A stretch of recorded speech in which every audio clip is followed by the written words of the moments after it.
Depuis maintenant plusieurs années, le centre lesbienne, gay, bi et trans de Dijon, nommé SIGAL, s'intéresse de près à la santé et particulièrement au VIH. SIGAL a donc mis en place pour les homos bi masculins un centre de dépistage du VIH et des MST. On y vient pour se faire dépister aussi régulièrement qu'on en a besoin. En fait, le mot d'ordre, c'était se faire dépister aussi souvent qu'on en a besoin, quoi, hein. Donc, si possible, avec une approche non jugeante, c'est-à-dire on n'est pas là pour reprocher aux personnes de soit ne pas avoir mis de préservatif, soit avoir eu un accident de préservatif, mais bien que chacun adapte son dépistage à ses pratiques, hein. En gros, quelqu'un qui... Les recommandations au niveau national aujourd'hui en France, c'est au minimum une fois par an pour un homo-bi masculin qui a une sexualité active.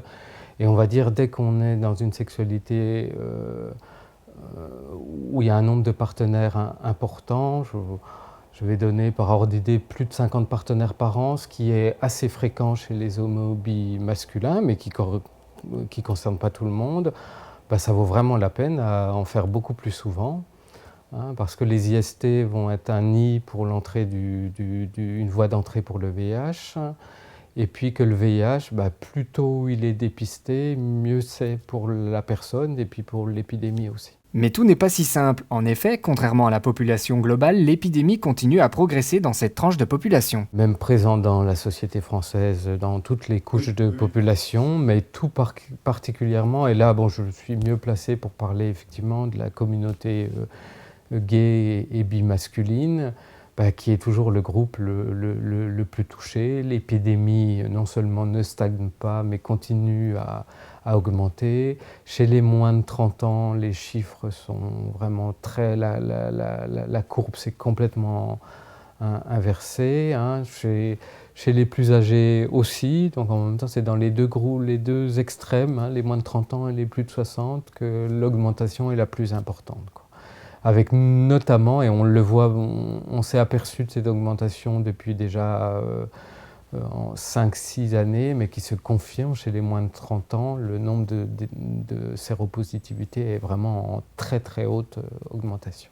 Depuis le 15 septembre, les pharmacies mettent en vente des autotests de dépistage du VIH. Mais ces autotests seront-ils efficaces sur la population des homo-bi masculins ? J'ai pas vu beaucoup d'études, hein, mais simplement ce qu'on a remarqué, c'est que les autotests n'ont pas permis.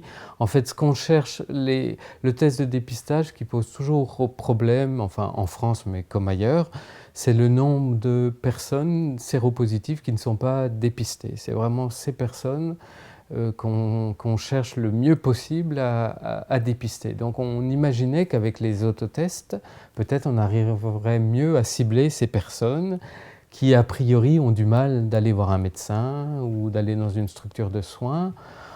Aux États-Unis, ça n'a pas fait de miracle, en tout cas pour éliminer ce nombre de personnes qui ignorent leur séropositivité. Et de plus, il y a un peu l'illusion, effectivement, si on fait le dépistage à domicile, et pourquoi pas, si c'est plus confortable pour soi, c'est très bien, tout outil complémentaire est intéressant, mais n'empêche que si le résultat est positif, il va bien falloir aller se confronter à un regard médical, quoi. Donc ça ne fait que repousser la problématique, quoi, hein. Puis y compris, mais là, c'est aux États-Unis, il y avait des enquêtes justement qui montraient que les gens qui avaient eu des résultats positifs, c'était pas suivi d'un accès aux soins après, quoi. Une réaction ? Un témoignage ? Commentez ce reportage sur dijonsanté.fr.